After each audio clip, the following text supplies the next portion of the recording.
The first legendary beast master. अध्याय 481 कुश्ती। क्या तुम ऑक को अपनी युद्ध शक्ति का प्रदर्शन करते देखना चाहोगे मानव? हमें कोई आपत्ति नहीं है। इस दुनिया में ऑक जनजातियों से बड़ा कोई योद्धा नहीं है और येलो टस्क जनजातियों में सबसे महान है। सरदार, जिसने खुद को वर्ल्ड स्मैशर कहा, ने घोषणा की। मुझे लगता है कि मेरी टीम को ये पसंद आएगा। शायद हम देवताओं की कृपा भी जीत सकते हैं। उनके 2 पादरी भी हमारी निगरानी में होंगे। काल ने मजाक किया। तगड़ा ऑक हंसा। तुम शायद कुछ समझ रहे हो। अपने यात्रियों को बाहर लाओ और हम एक कुश्ती रिंग स्थापित करेंगे।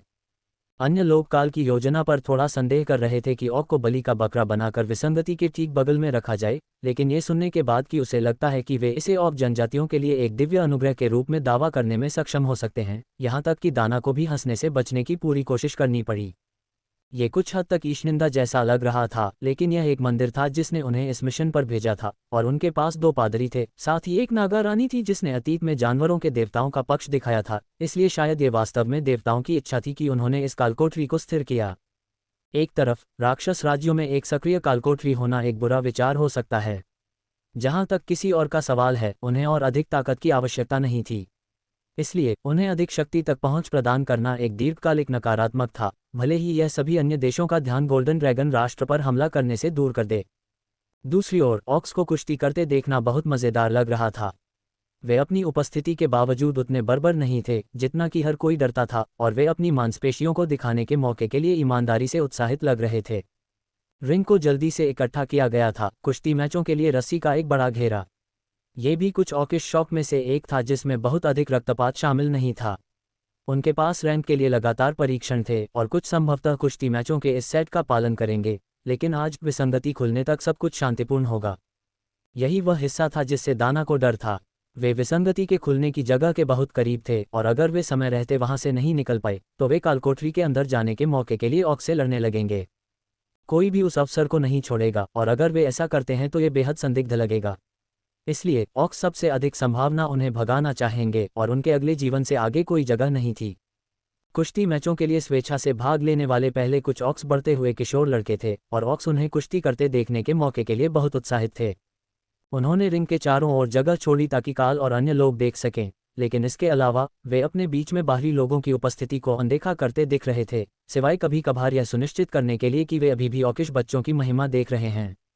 फिर वे वयस्कों की ओर बढ़े, सबसे छोटे से शुरू करते हुए, ताकि सबसे शक्तिशाली को अंतिम स्थान पर जाने का सम्मान मिले, जैसे कि यह कोई रैंक वाली घटना या चैंपियनशिप हो। ओफेलिया कैरा को नाश्ता खिला रही थी, जो लॉर्ड्स की गोद में बैठी थी, जबकि प्रतियोगियों की एक नई जोड़ी रिंग में उतरी। यह एक युवा ऑकिश महिला थी जिसके हाथों पर सजावटी निशान थे, और एक युवक जो उससे एक सिर लंबा था, लेकिन स्पष्ट रूप से उसके खिलाफ किसी तरह की नाराजगी रखता था। महिला रिंग के केंद्र में चली गई और घोषणा करने के लिए अपना हाथ उठाया। ड्रैगन देवताओं ने आज हमारे मैचों को देखने के लिए अपने मौलवियों को यहाँ भेजा है। इसलिए आज स्वयं देवताओं की दृष्टि में मैं साबित कर दूंगी कि तुम मुझसे शादी का प्रस्ताव रखने के योग्य क्यों नहीं हो। महिला ने घोषणा की। टेसा ने मुस्कुराते हुए अखाड़े के चारों ओर एक हल्की चमकती हुई सुनहरी बाधा डाली। यह मुश्किल से एक जागृत रैंक पवित्र सुरक्षा मंत्र था, लेकिन यह हस्तक्षेप के लिए एक निवारक के रूप में काम करेगा और एक दीवार के रूप में काम करेगा ताकि प्रतियोगी बाहर कदम न रख सकें और मैच को ड्रॉ घोषित न कर सकें। कुछ ऑर्क्स ने अपने प्रतिद्वंद्वी को बचाने के लिए पहले ही ऐसा कर लिया था। लक्ष्य रिंग के अंदर मैच को पूरा करना था और बाहर कदम रखना उस जीत को हासिल करने में विफलता थी, इसलिए मैच को ऑर्क्स के लिए ड्रॉ माना गया। लेकिन दीवार के साथ, जब तक कि वे पहले मंत्र को तोड़ने का प्रयास नहीं करते, तब तक कोई आकस्मिक प्रस्थान नहीं होगा। दोनों ऑर्क्स आमने सामने हो गए और सरदार ने मैच शुरू करने के लिए सीटी बजाई। महिला आगे बढ़ी और अपने अस्वीकृत प्रेमी को एक लेग लॉक में डाल दिया जिसने उसे जमीन पर गिरा दिया, लेकिन वह जल्दी से क्रूर ताकत के साथ इससे बाहर निकल गया और एक आम बार के लिए गया। वह फिसलन भरी थी और वह उसे ठीक से पकड़ नहीं पाया, इससे पहले कि वह अपने पैरों पर वापस आ जाती। वे कुछ मिनटों तक चक्कर लगाते रहे, हाथापाई करते रहे और बढ़त हासिल करने में विफल रहे। फिर जब उसे लगा कि उसने उसे भले से पकड़ लिया है जिससे वह उसे पकड़ सकता है, तो वह घूम गई और अपनी बाहें उसकी गर्दन के चारों ओर लपेटकर उसकी पीठ पर चढ़ने में कामयाब रही। वह हार नहीं मान रहा था और उसने उसे बार बार जमीन पर पटक दिया, क्योंकि वह उसका गला घोंटने की कोशिश कर रहा था, लेकिन 15 सेकंड या उसके बाद वह बेहोश हो गया और उसने उसे जाने दिया क्योंकि सरदार ने मैच के अंत को चिन्हित करने के लिए सीटी बजाई। तभी एनोमली प्रकट हुई, मानो कोई सही पल का इंतजार कर रहा था। शायद वे ऐसा कर रहे थे। ओई, देवताओं ने तुम्हें अपनी लड़की को पाने का दूसरा मौका दिया है।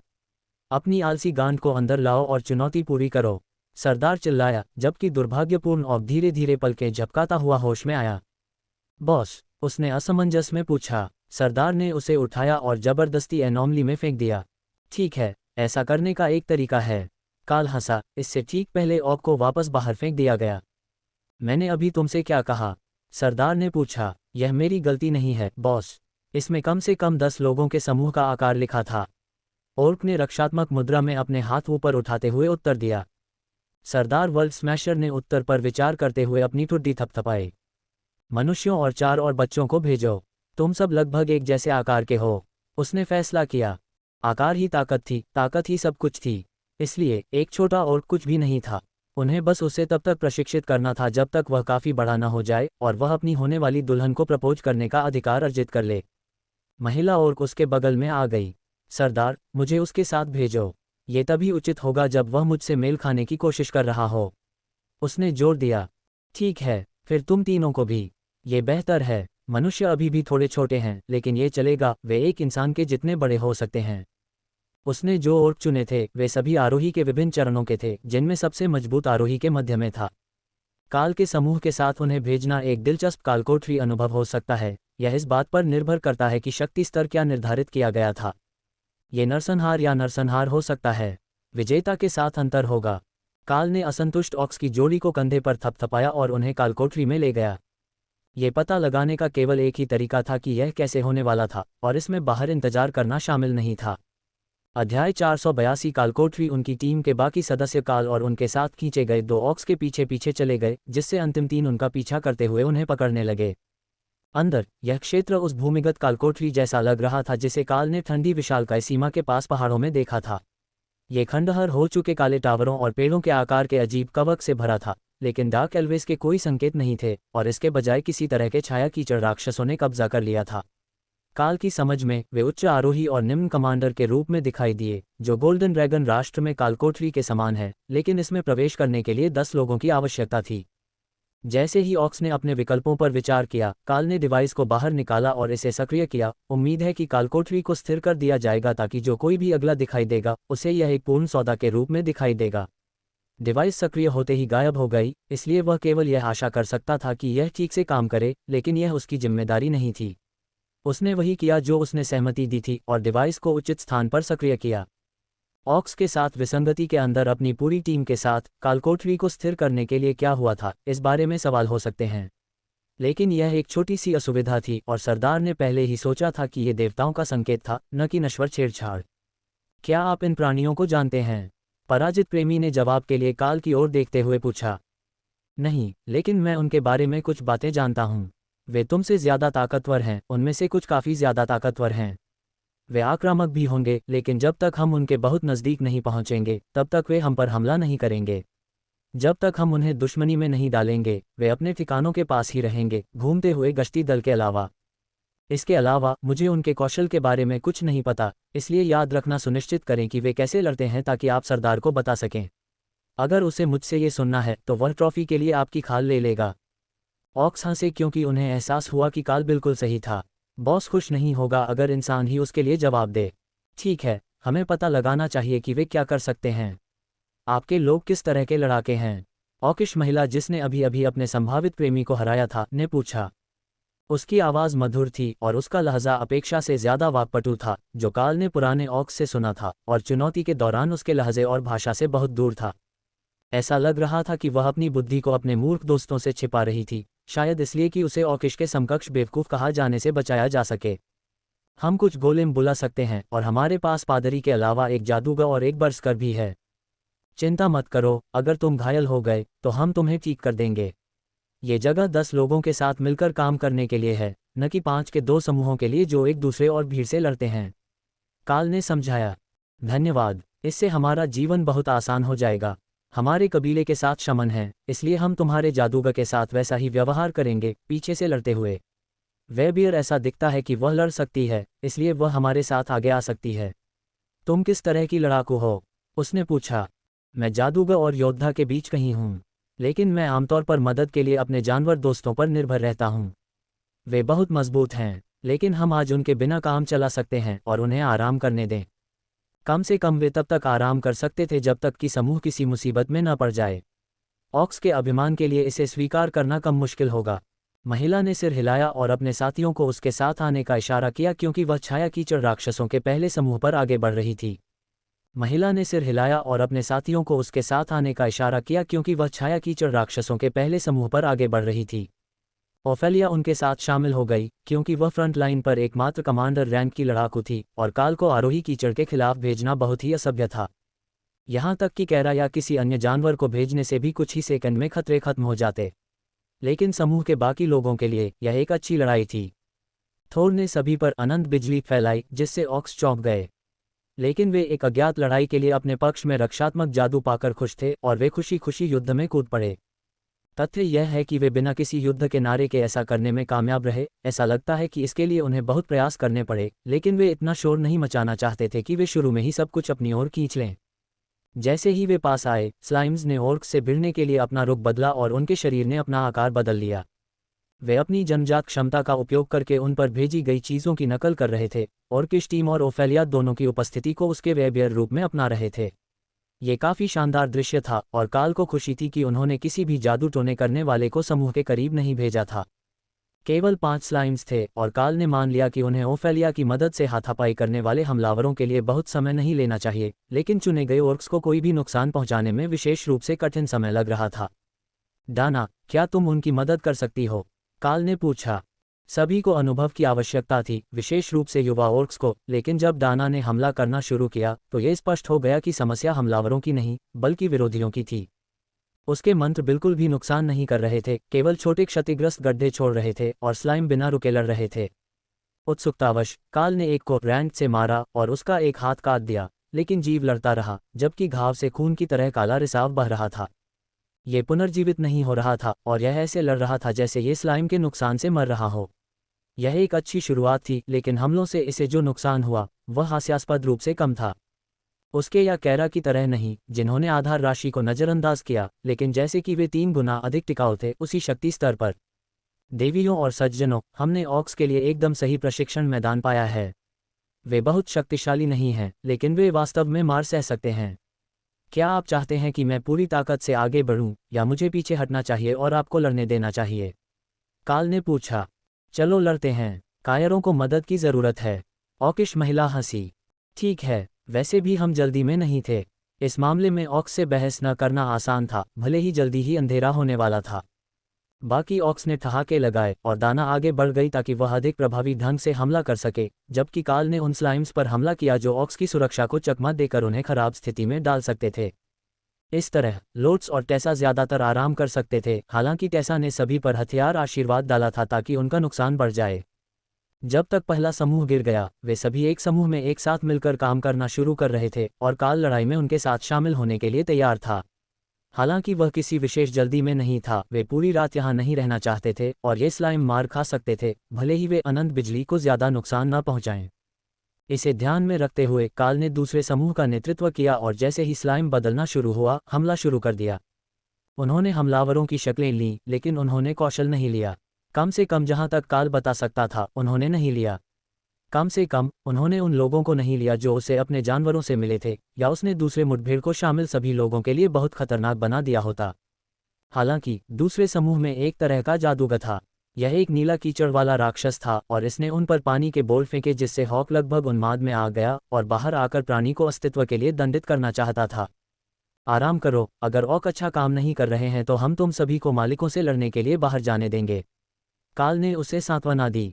ऐसा ही होगा, एक बार जब तुम और दाना जादूगर पूरी ताकत से लड़ने लगेंगे तो मालिक के पास कोई मौका नहीं बचेगा। काल ने चिड़चिड़े पक्षी को देखकर मन ही मन मुस्कुराया। हालांकि हॉक गलत नहीं था। अगर वह वास्तव में अपने से 2 रैंक नीचे के लक्ष्य के खिलाफ पूरी ताकत से लड़ता तो मालिक राक्षस भी कुछ सेकंड ही टिक पाते। लूट हासिल करना जितना मजेदार हो सकता है, ऑक एक अलग कारण से यहाँ थे। अध्याय 483 क्रोधित। दूसरे और तीसरे समूह दोनों के साथ एक जादूगर था जो दिखने में दाना की नकल करता था, लेकिन वे केवल पानी के बोल्ट मंत्र का उपयोग कर सकते थे। इससे वे प्रबंधनीय हो गए, लेकिन वे अभी भी बाधाओं को काफ़ी प्रभावशाली नुकसान पहुंचा रहे थे। आपकी बाधा क्षमता बहुत मजबूत है, वे हमें बिल्कुल भी नुकसान नहीं पहुंचा सकते। हम कुछ भी कैसे सीख सकते हैं? महिला ऑक ने पूछा। क्या ऑक दर्द से सबसे अच्छा सीखते हैं और अभ्यास से नहीं? काल ने उत्तर दिया। सभी ने सिर हिलाया जैसे कि यह स्पष्ट होना चाहिए था, और काल ने थोर को उनसे बाधा हटाने के लिए कहा, जबकि इसे दाना और ओफेलिया पर छोड़ दिया। ऑक के जिद्दी होने के कारण उनकी टीम को पीड़ित करने की कोई आवश्यकता नहीं थी। अगली समूह लड़ाई वास्तव में बेहतर रही, क्योंकि कुछ हिट लेने के बाद ऑक ने अपनी रणनीति को अनुकूलित करना शुरू कर दिया और राक्षसों को अधिक कुशलता से नुकसान पहुंचाया। यह एक आकर्षक बदलाव था, भले ही इसने कारा और राय के बीच इस बात पर बहस शुरू कर दी हो कि क्या एक पूरी प्रजाति मसोचिस्ट हो सकती है। अंततः आम सहमति ये थी कि साक्ष्य परिकल्पना का समर्थन करते हैं और ऑक को वास्तव में कार्य करने के लिए दर्द की आवश्यकता हो सकती है, जो सीधे इस कारण से संबंधित हो सकता है कि वे लगातार लड़ाई की तलाश में थे। इसके बिना वे अपने सर्वश्रेष्ठ स्तर पर नहीं थे, इसलिए उन पर सुन्न करने वाला जादू डालना या सुन्न करने वाला जहर इस्तेमाल करना उनके युद्ध कौशल को कम करने के अलावा यातना के बराबर हो सकता है। फिर वे पहले बॉस पर थे या इस कालकोठरी में जो भी हुआ। यह अन्य स्लाइम की तरह ही दिखता था, लेकिन जब वे प्लेटफॉर्म पर कदम रखते थे तो एक टाइमर शुरू हो जाता था। 1.00.00 में क्रोध, 59.00 में क्रोध। बॉस को जलाने के लिए 1 मिनट, काल ने समझाया। अगर ऑक्स पढ़ नहीं पाए। उसने आखिरकार अपना मॉल निकाला और खतरे से निपटने के लिए उस पर डिसइंटीग्रेट रख दिया। बॉस कमांडर रैंक के मध्य में था, और यहाँ के राक्षस जितने टिकाऊ साबित हुए थे, इस बात की अच्छी संभावना थी कि यह चीज़ बोन क्रशर या किसी अन्य क्षमता के साथ नियमित हित से बच सकती थी जो स्टैक नहीं थी। काल के प्रहार से बॉस बिखर गया और मंच के ऊपर एक घोषणा दिखाई दी। सदस्य काल ने चुनौती पूरी कर ली है। 9/10 सदस्य बचे हैं। ऑक्स हंसे और बॉस पर हमला करने के लिए अपनी बारी के लिए लाइन में खड़े हो गए। ये सबसे हास्यास्पद चीज़ थी जिसे काल ने कभी किसी कालकोठरी के अंदर देखा था, और उसे आश्चर्य हुआ कि क्या मदद करने के उसके प्रयास ने सिस्टम के भीतर कुछ तोड़ दिया था। यदि पादरी को क्रोध टाइमर से निपटना पड़ा तो उन्हें इस प्राणी को हराने में बहुत मुश्किल हो सकती है।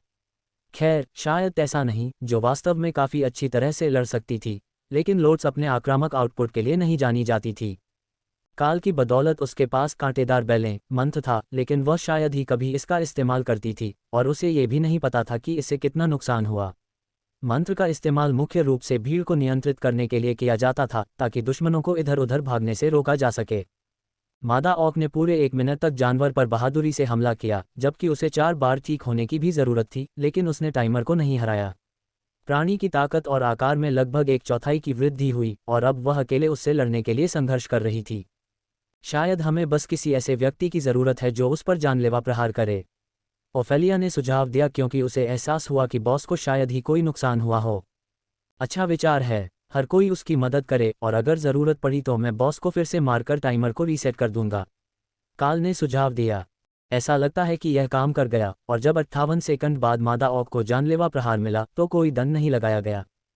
बॉस कुछ सेकंड बाद फिर से अपने मूल आकार में आ गया, और लोड्स ने उसे बेलों में लपेट दिया। इससे पहला नुकसान हुआ, और काल को छोड़कर बाकी टीम ने उस पर काम करना शुरू कर दिया और टाइमर से पहले उसे मार डाला। सदस्य ओफेलिया ने परीक्षण पूरा कर लिया है। इससे मामला सुलझ गया, उन्हें बस हर किसी को आखिरी वार करने की ज़रूरत थी। इसलिए वे सभी बॉस के खिलाफ लड़ाई में फिर से शामिल हो गए, फिर हार से ठीक पहले रुक गए और बारी बारी से उसे खत्म किया। संघर्ष करने वाला एकमात्र व्यक्ति ऑक में सबसे छोटा था, जिसे दूसरों के पीछे हटने के बाद स्ट्राइक करने में बहुत परेशानी हो रही थी। बॉस उससे ज़्यादा तेज था और ताकतवर भी। दुर्भाग्यपूर्ण ऑक के आखिरकार आखिरी स्ट्राइक करने से पहले उसने एनरेज टाइमर को भी पार कर लिया। अच्छा काम सभी ने किया। अब हम जानते हैं कि यह कैसे करना है, और हम दूसरों को चेतावनी दे सकते हैं कि किसे भेजना है। आपको एक हीले की ज़रूरत होगी, लेकिन ऐसा जो लड़ना जानता हो, या फिर उनके लिए यह आसान नहीं होगा, काल ने घोषणा की। किसने सोचा था कि यह हमें एक पूरी टीम के रूप में काम करने के लिए प्रेरित करेगा? सामान्य लड़ाई में ऐसा नहीं होता। ऑर्क्स की शिकायत तार्किक रूप से समझ में आती है, लेकिन एक कालकोठरी में लगभग कुछ भी संभव था, भले ही वह अंतर प्रजाति सहयोग हो और ऐसी चीज़ें करना हो जो आपके वर्ग की सामान्य भूमिका नहीं थी। बॉस का शरीर गायब हो गया और उसकी जगह एक संदूक बन गया, जो किसी के द्वारा इसे खोलने की प्रतीक्षा कर रहा था। तुम आगे बढ़ो मानव, तुम सबसे मजबूत हो, तुम्हें पहला विकल्प मिलेगा, ऑर्किश महिला ने घोषणा की। काल ने ढक्कन खोला और संदूक के ऊपर हवा में और उसके सिस्टम डिस्प्ले में एक घोषणा दिखाई दी। पात्र सदस्यों को लूट स्वचालित रूप से सौंप दी गई है। इससे संदूक में 5 हथियार रह गए, और काल की पूरी टीम ये देखने के लिए पीछे हट गई कि उन्हें क्या मिला है। तुम पांचों के लिए बस इतना ही। हम में से बाकी लोगों को पहले भी इस तरह की विसंगति का अनुभव रहा है और इसने हमें वही दिया जो यह चाहता था। काल ने समझाया। यह ऐसा कर सकता है? ओर्क्स में से एक ने पूछा। जाहिर है, मैंने पहले ऐसा कभी नहीं देखा, लेकिन इस तरह की विसंगति कोई नियमित घटना नहीं है। क्या आप में से कोई पहले भी इसमें शामिल हुआ है? उन्होंने सभी ने अपना सिर हिलाया। तो शायद अगली बार जब आप आएंगे तो यह आपके लिए भी होगा। अगर वे कोई उपकरण लेकर आए तो यह लगभग तय था, लेकिन काल ये तथ्य नहीं बता सकता था कि वह निश्चित रूप से जानता था कि यह स्थान उनके लिए सिस्टम की कम से कम कुछ विशेषताओं को जागृत कर सकता है। ओर्क्स के पास इसके बारे में कुछ किंवदंतियां जरूर होंगी और यह जनजाति के लिए एक पवित्र स्थल बन सकता है जब उन्हें इसका एहसास हो जाएगा। यह मनोरंजक होगा, लेकिन अगर वह इसे प्रत्यक्ष रूप से देखने के लिए आसपास न हो तो यह और भी मनोरंजक होगा। पहले बॉस के बाद होने वाली लड़ाइयों में ऑक्स कुछ भी साबित करने के लिए कम उत्सुक थे, क्योंकि यह स्पष्ट था कि काल अपने हाथों में मॉल के साथ बहुत अधिक शक्तिशाली था। इसने ऑक्स को एक टीम के रूप में काम करने के लिए और अधिक उत्सुक बना दिया और खुद को साबित करने के लिए कम उत्सुक बना दिया। उम्मीद है कि यह अकेले ही इतना पर्याप्त था कि वे अंधेरा होने से पहले और बाहर सब कुछ बिगड़ने से पहले यहाँ से निकल सकते थे। वे अगले समूहों में चले गए और काल को एहसास हुआ कि यह वास्तव में एक बहुत छोटा उदाहरण था। बस एक और प्लेटफॉर्म था और फिर वे खत्म हो जाएंगे। चलो आशा करते हैं कि अगला वाला उतना परेशान करने वाला न हो जितना यह वाला था। काल ने समूह को कीचड़ राक्षसों के बीच से ले जाते हुए बड़बड़ाया। समूह अभी भी वही थे, अपनी टीम की नकल कर रहे थे, इसलिए रणनीति बदलने की कोई ज़रूरत नहीं थी। बस आगे बढ़ते रहो और जितनी जल्दी हो सके यहाँ से बाहर निकलने की कोशिश करो, या कम से कम इससे पहले कि हर कोई थक जाए और सोने के लिए तैयार हो जाए। अध्याय 484 अंतिम स्लाइम। संयुक्त समूह हिचकिचाते हुए अंतिम प्लेटफॉर्म पर पहुंचा, जहां एक बड़ा स्लाइम मॉन्स्टर खड़ा था। पिछले बॉस के विपरीत, जो सामान्य दिख रहा था जबकि उसे 10 बार हराना पड़ता था, एक बार प्रत्येक समूह के सदस्य द्वारा, ये बहुत बड़ा था। आकार में हिल जायंट्स भी नहीं माप सकते थे और इसकी ताकत कमांडर रैंक के निचले से मध्यम पक्ष में थी। मध्य आरोही रैंक ऑक्स के लिए यह एक आसान लड़ाई नहीं होने वाली थी। हर कोई सावधान रहें कि एक हिट से मारा न जाए, और चलो पता लगाते हैं कि यह बॉस क्या कर सकता है। काल ने टीम को आगे बढ़ाते हुए मजाक किया। टीम बॉस को घेरने के लिए फैल गई, जो बस स्थिर खड़ा था, जाहिर तौर पर काल को देख रहा था। लेकिन अगर वह हमला नहीं करने वाला था तो वे हमला कर रहे थे। टीम के बाकी सदस्यों ने अपने हमले शुरू कर दिए और बॉस हरकत में आ गया, उनकी ओर टेंटेकल्स को बाहर निकाला और पानी के बोल्ट दागे। काल को स्लाइम मॉन्स्टर से यही उम्मीद थी। यह कोई मूर्खतापूर्ण नकल नहीं थी, बल्कि एक अनाकार धब्बा था जो हर चीज पर हिंसक रूप से हमला कर रहा था। थोर ने बाधाओं को वापस ऑक्स पर ला दिया, लेकिन पूरी ताकत से नहीं, क्योंकि ऑक्स तब बेहतर तरीके से लड़ते थे जब वे नुकसान उठा रहे होते थे। इस तरह जब वे सीधे प्रहार का सामना करते तो बाधा टूट जाती और वह उसे वापस ऊपर ले आता, लेकिन वे इतना नुकसान नहीं उठाते कि टेसा और लोड्स के लिए उन्हें ठीक रखना मुश्किल हो जाता। जानवर काल के निर्देशों का पालन कर रहे थे कि वे नज़रों से दूर रहें और ऑक्स को ये सोचने दें कि वह किसी तरह का योद्धा जादूगर है, ताकि उसकी अनोखी क्षमताओं की खबर जनजाति में न फैले। उसने टीम को डाकुओं को खत्म करने देकर पहले ही बहुत कुछ बता दिया था, और एक मौका था कि राक्षस राष्ट्र पहेली के टुकड़ों को एक साथ जोड़ देगा और देश से बाहर निकलने से पहले उसे समझ जाएगा कि वह कौन है। थोर को गाड़ी खींचने के लिए बाहर निकालना एक परिकलित जोखिम था, लेकिन सेरो काफी सामान्य प्राणी थे और गाड़ी खींचने से उनकी शक्तियां नहीं बल्कि उनका अनोखा रंग दिखाई देता था। एक व्यापारी के पास एक पालतू सेरो था, जो इस यात्रा के दौरान देखने वाली सबसे अजीब चीज नहीं थी। काल ने अपने हथौड़े से जानवर के अंदर घुसकर उसे मारा, जिससे उसके सभी तंबू हिलने लगे और शरीर कांपने लगा, और चेन लाइटनिंग ने उसका एक बड़ा हिस्सा जला दिया। इस तमाशे पर ऑक्स ने जीत की खुशी मनाई और बॉस स्लाइम मॉन्स्टर सिकुड़ गया और एक बहुत छोटे शरीर में फिर से बन गया। टुकड़े काट दो। मुझे नहीं लगता कि यह फिर से बनेगा, काल ने निर्देश दिया।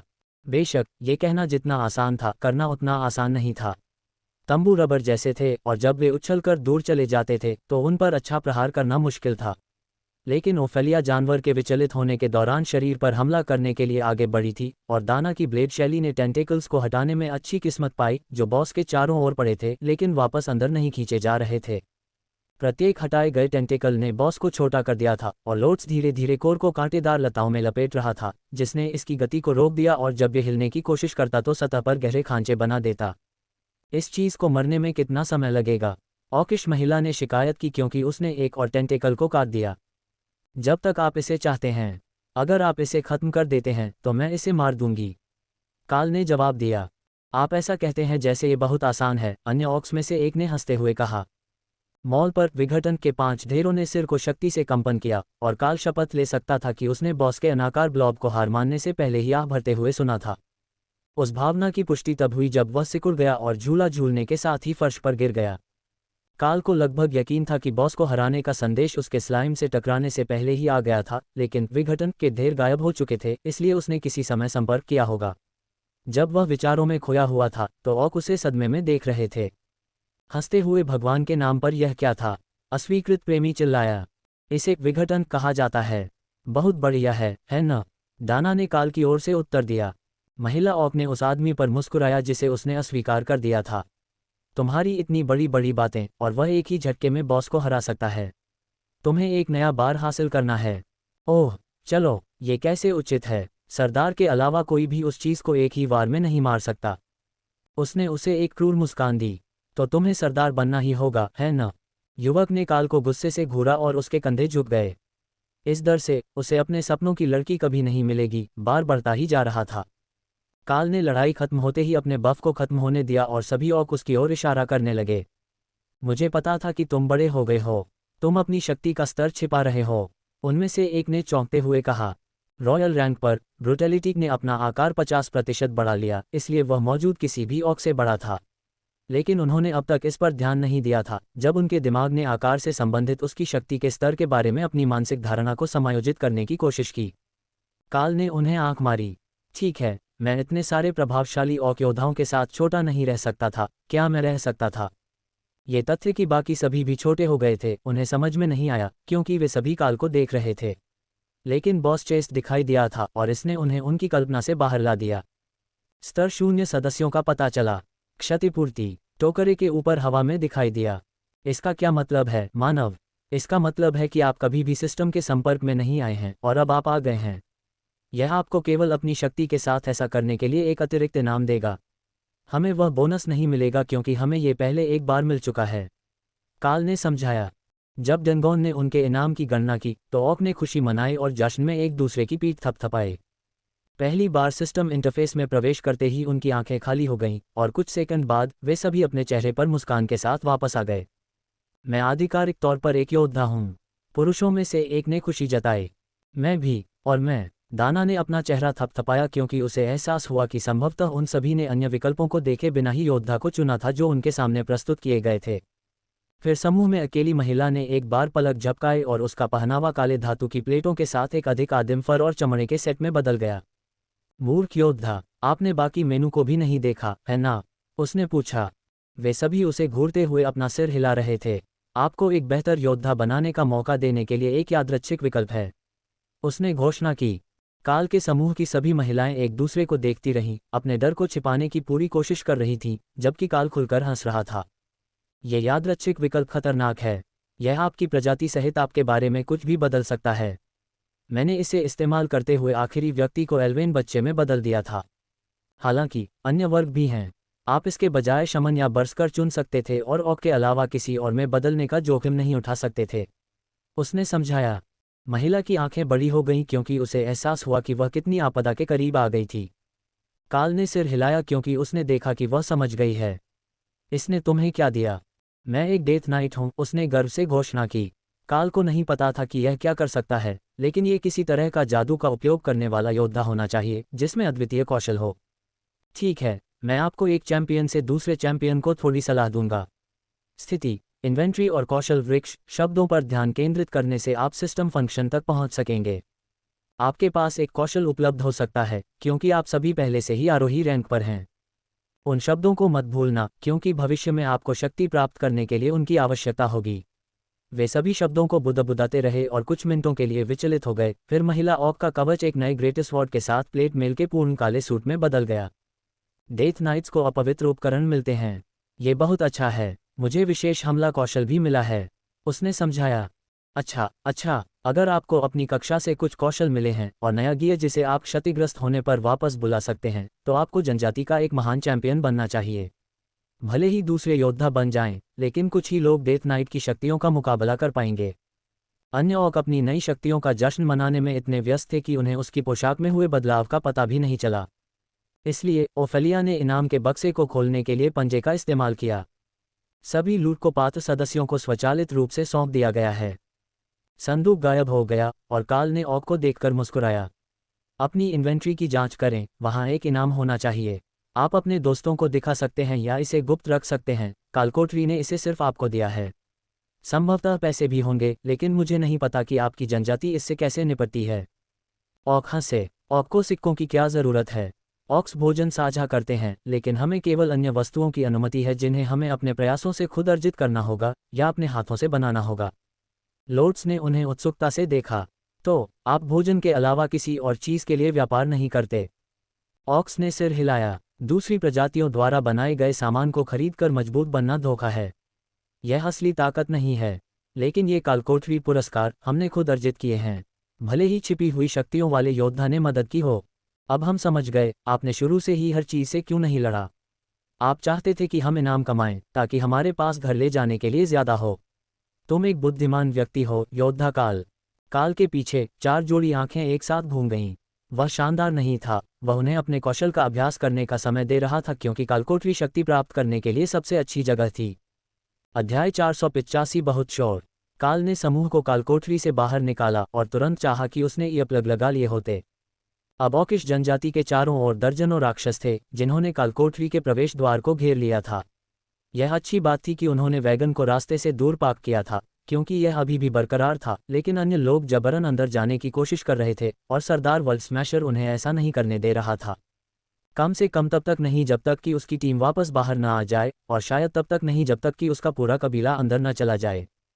चीफटेन वर्ल्ड स्मैशर ने काल को देखकर मुस्कुराया जब उसने टीम को बाहर आते देखा। क्या यह इसके लायक था? काल ने सिर हिलाया और ऑक से फुसफुसाने के लिए आगे बढ़ा। ये कालकोठरी को पूरा करने वाले हर व्यक्ति के लिए एक सिस्टम इंटरफेस सक्रिय करेगा, लेकिन वास्तव में ऐसा करने के लिए आपको कम से कम 1 या 2 शक्तिशाली कमांडर और एक मरहम लगाने वाले की आवश्यकता होगी। सरदार ने सिर हिलाया, फिर ऑकिश में कुछ चिल्लाना शुरू कर दिया।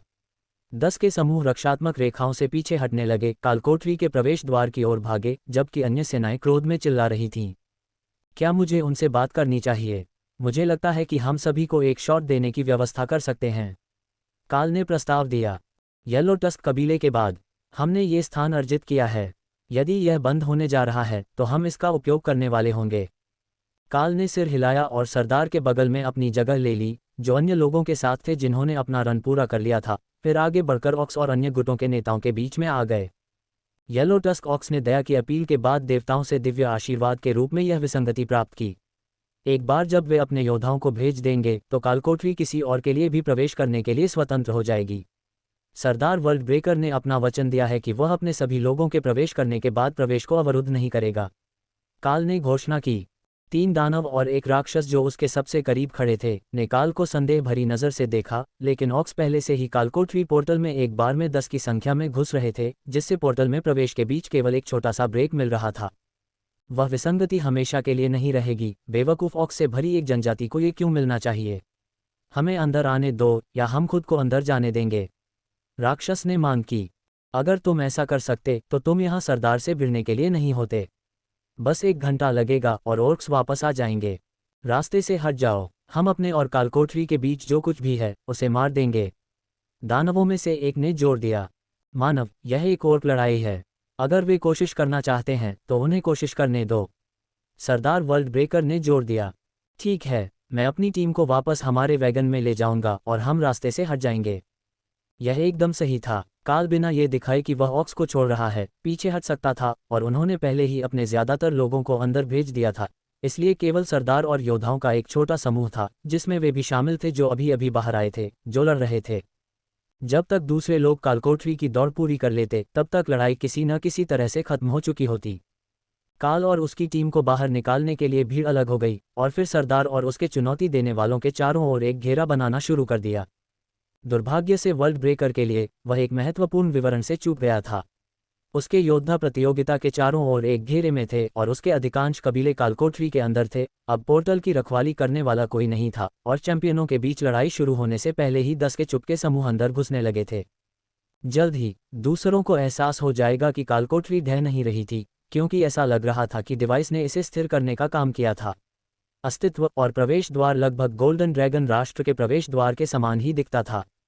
एकमात्र सवाल ये था कि क्या दैनिक उपयोग या अंदर लोगों की संख्या पर किसी प्रकार की सीमा थी, क्योंकि इस कालकोठरी में कई समूहों के प्रवेश करने से कोई समस्या नहीं थी। यह इतना विचलित करने वाला था कि जब वे वैगन में जा रहे थे तो किसी ने काल को रोकने की कोशिश नहीं की, और जब वह थोर को वापस बांधकर जाने के लिए तैयार हुआ तो किसी ने एक शब्द भी नहीं कहा। वास्तव में जब तक वह तैयार हुआ तब तक बाहर इतने कम लोग थे कि काल को यकीन नहीं था कि किसी ने भी इस पर ध्यान दिया है। जो कुछ लोग अभी भी बाहर थे वे चीफ्टेन वर्ल्ड स्मैशर और एक दानव के बीच द्वंद्व देख रहे थे, जो अभी भी अपने शुरुआती चरण में था, क्योंकि दोनों बिना हथियारों के लड़ते समय लगभग बराबरी पर थे। ये संयोग नहीं हो सकता। अगर वे वास्तव में ऑक्स को मारना चाहते थे और कालकोठरी पर कब्जा करना चाहते थे तो वे अभी भी बाहर मौजूद लोगों की संख्या के साथ ऐसा कर सकते थे, लेकिन वे कालकोठरी के लिए एक निहत्थे द्वंद्व लड़ रहे थे, जबकि उनकी दोनों सेनाएं पहले से ही कालकोठरी के अंदर थीं। काल ने सोचा कि यह सब कुछ थोड़ा हास्यास्पद था, क्योंकि उसने थोर को दक्षिण की ओर शहर की ओर मोड़ दिया था। एक बार जब वे हिल्स यहीं पहुंच गए तो यह संभावना नहीं थी कि कोई भी उन्हें विसंगति के साथ जो कुछ भी हो रहा था उससे जुड़ेगा, अगर कोई भी अब देखने की परवाह करता है, क्योंकि यह स्थिर था। उन्हें शहर की सीमा तक वापस जाने के लिए वैगन द्वारा कुछ घंटों की यात्रा करनी थी, लेकिन हॉक ने पहले ही राक्षसों के समूहों को अपनी ओर आते देखा था। ट्रोल्स का एक समूह उनकी ओर मुड़ा, जिसका नेतृत्व एक विशाल माउंटेन ट्रोल कर रहा था, जो 4 मीटर लंबा था, जिसकी त्वचा टूटी हुई ग्रेनाइट की तरह दिख रही थी। वे सभी एक ही कबीले के लग रहे थे, लेकिन कुछ बहुत छोटे थे, मानव आकार के करीब, और कुछ कारा से बमुश्किल बड़े थे, लेकिन वे बच्चे नहीं लग रहे थे। शायद वे थे। काल ट्रोल जीव विज्ञान का विशेषज्ञ नहीं था, लेकिन आकार उनकी ताकत के साथ नहीं था। कुछ छोटे लोग कमांडर थे। इस जनजाति की ग्रेनाइट त्वचा वाला एक मोटे तौर पर मानव आकार का ट्रोल थोर के सामने रुका, क्योंकि काल ने वैगन को रोक दिया था। हर कोई घबराया हुआ था और सभी के पास हथियार थे, लेकिन ये स्पष्ट था कि ट्रोल बात करना चाहते थे। क्या आपने कोई कालकोठरी देखी? ट्रोल ने मानवीय शब्दों से जूझते हुए पूछा। नहीं, लेकिन हमारे पीछे एक बड़ी लड़ाई चल रही है। हमारे पदचिह्नों का अनुसरण करें और आप इसे देख लेंगे। ये कालकोठरी हो सकती है अगर क्षेत्र में कोई है, काल ने सुझाव दिया। ट्रोल ने एक बार सिर हिलाया, फिर पूरा समूह भागने लगा। उन्होंने छोटे बच्चों को भी उठा लिया ताकि वे बेहतर समय निकाल सकें। यह उनके पीछे के समूहों के लिए एक संकेत था, जो ट्रोल के पीछे भागे, और उनके पीछे के लोगों के लिए, जिन्हें लगा कि उन समूहों ने कुछ खोज लिया है। नेता का अनुसरण करने के 1 घंटे बाद बैंगनी चमड़ी वाले राक्षसों से बना एक और समूह उनसे बात करने के लिए वैगन के पास गया। क्या तुम कालकोठरी के पास से गुजरे? दानव ने पूछा। मुझे लगता है हाँ। कुछ घंटे पहले एक बहुत बड़ी लड़ाई चल रही थी। हर कोई वहाँ जो कुछ भी है उसके बारे में पागल हो रहा है, और ईमानदारी से कहूँ तो मैं उससे कोई लेना देना नहीं चाहता। अगर यह अगले सप्ताह भी वहाँ है तो मैं वापस आकर देख सकता हूँ। दानव हंसा। अगर यह अगले सप्ताह भी वहाँ है तो हम खुद को भाग्यशाली मान सकते हैं, लेकिन मुझे संदेह है कि स्थिति में कोई सुधार हुआ होगा। क्या आपके पास व्यापार करने के लिए कुछ है? काल ने अपना सिर हिलाया। आखिरी बार हमारे पास सूखे सामान का एक गुच्छा था जिसे हमने येलो टस्क ऑक्स को बेच दिया था। शहर से कितना दूर? इस सारी अराजकता के साथ मैं आज रात यहाँ नहीं रहना चाहता। यह आधे घंटे की दूरी पर है, लेकिन सूरज पहले ही ढल चुका है। रात के लिए गेट बंद हैं। शहर के बाहर एक कैंपग्राउंड है, लेकिन मैं यहाँ रहूँगा। ये सुरक्षित है। अध्याय 486 ओवरनाइट। चूंकि वे किसी पगडंडी का अनुसरण नहीं कर रहे थे, इसलिए कहीं और जाने या रुकने का कोई कारण नहीं था, सिवाय हवा को रोकने के लिए पेड़ों के एक स्टैंड के बगल में और उन्हें झूला टांगने के लिए कोई जगह देने के। दोपहर में यहाँ मौसम गर्म था, लेकिन शाम को जल्दी ही ठंड हो रही थी, और काल को एहसास हुआ कि शायद पेड़ों में बसना सबसे आरामदायक विकल्प नहीं हो सकता है। उसके पास खुद को गर्म रखने के लिए फ्लेमिंग बॉडी थी, लेकिन फिर भी एक तंबू बनाना और ठीक से सोना बेहतर था। एल्व्स ने उसके लिए जो सारी आपूर्तियां इकट्ठी की थीं, उनमें से एक थी, और काल ने उसे बाहर निकालने पर विचार किया, लेकिन रे पहले से ही पेड़ों के पास उनके लिए कुछ बनाने के लिए जा रही थी। वह आज पूरी तरह से बाहर नहीं जा रही थी ताकि वे सुबह आसानी से इसे पैक कर सकें और अपने शानदार निर्माणों में से एक को अजनबियों के लिए न छोड़ें जिन्हें वह पसंद भी नहीं करती थी। इसलिए उसने जो सोचा वह पेड़ों के एक समूह के चारों ओर रेशम की दीवार का एक घेरा और ऊपर से एक लटकती हुई चादर थी, जिसमें ताज़ी आग के गड्ढे के चारों ओर झूले लटकाए गए थे। ये पर्याप्त से अधिक होगा, और वे सुबह भुना हुआ मांस खा सकते थे। कैरा सही थी, ये वास्तव में इसे प्राप्त करने का सबसे अच्छा तरीका था, और इसमें अधिक समय नहीं लगेगा। वैगन को समाशोधन के पास छोड़ दिया गया था, और थोर अपने तालाब में झपकी लेने और कल नए लोगों से मिलने के उच्च अवसर के लिए रिचार्ज करने के लिए अपने स्थान पर लौट आया। इसने दूसरों को जलाओ लकड़ी इकट्ठा करने के लिए छोड़ दिया, जबकि राय ने पेड़ों में एक बसेरा स्थापित किया ताकि उन सभी चीज़ों पर नज़र रखी जा सके जो उनके पास आने का प्रयास कर सकती थीं। वह अभी भी देख सकती थी कि समूह कालकोठरी की ओर बढ़ रहे थे, यहाँ तक कि अब जब सूरज ढल चुका था और लगभग पूरी तरह से अंधेरा हो गया था। जहाँ तक वह देख सकती थी, शहर से कोई और नहीं निकल रहा था, और जो आगे बढ़ रहे थे वे पहले से ही अपने रास्ते पर चल रहे थे, इसलिए उसे एक शांत रात की बहुत उम्मीद थी। वहाँ कई छोटे जीव थे जिनसे वह परिचित नहीं थी, इसलिए उसने कुछ को पकड़ने के लिए पेड़ों के बीच कमजोर जाल भी बिछाए थे। बस कुछ ऐसा जिससे उसे समय बिताने में मदद मिले, क्योंकि वह सूरज के उगने और पादरी के नाश्ता बनाने का इंतजार कर रही थी। हालांकि अंत में अधीरता ने जीत हासिल कर ली, और जब काल सुबह उठा तो उसने देखा कि एक ताज़ा आग जल रही थी। उसके चारों ओर मांस से भरी कटारें रखी हुई थीं, और उत्साहित कैरा उनके बीच दौड़ रही थी ताकि लकड़ियां घुमा सकें, ताकि कोई भी पक्ष ज्यादा न पक जाए। लोट्स ने इस दृश्य को देखकर मुस्कुराया। मुझे लगता है कि नाश्ते के लिए साइड डिश बनाने का यही हमारा संकेत है। कैरा और नाश्ते में मदद करने वाले सभी लोगों का धन्यवाद। हमारे पास और भी ट्रोल आ रहे हैं। मुझे लगता है कि वे वैगन को देख रहे हैं। रे ने काल को सूचित किया, जबकि वह अपनी मांसपेशियों को खींचने के लिए खड़ा था। हमारे पास कितना समय है? 10 मिनट या उससे भी कम। तब तक मांस तैयार हो जाना चाहिए। रे ने खुशी के भाव से उत्तर दिया कि कोई भी उसकी मेहनत को चुराने की कोशिश नहीं करेगा। 10 मिनट में हमारे पास आने वाला है। इसमें कोई परेशानी नहीं होनी चाहिए, लेकिन तैयार रहें। काल ने दूसरों को चेतावनी दी। थोर, आप पेड़ों से निकलकर अपने वैगन तक जा सकते हैं। हम आपको बाद में जोड़ देंगे। सेरो पहले ही खा चुका था, लेकिन उसने जादुई रूप से बनाए गए चारे के ढेर को पकड़ लिया, जिसे टेसा ने उसके लिए अलग रखा था, और उसे अपने स्थान पर ढेर में फेंक दिया, जबकि वह अपने वैगन के पास प्रतीक्षा करने के लिए चला गया।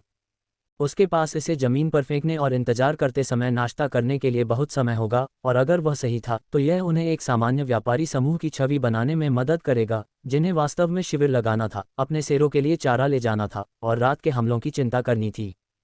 काल ने राय की मेहरबानी से अपना दलिया और भुना हुआ पेड़ छिपकली खत्म किया था, जब थोर ने उन्हें 2 मिनट की चेतावनी दी ताकि वे अपने मेहमानों से मिलने के लिए बाहर निकल सकें।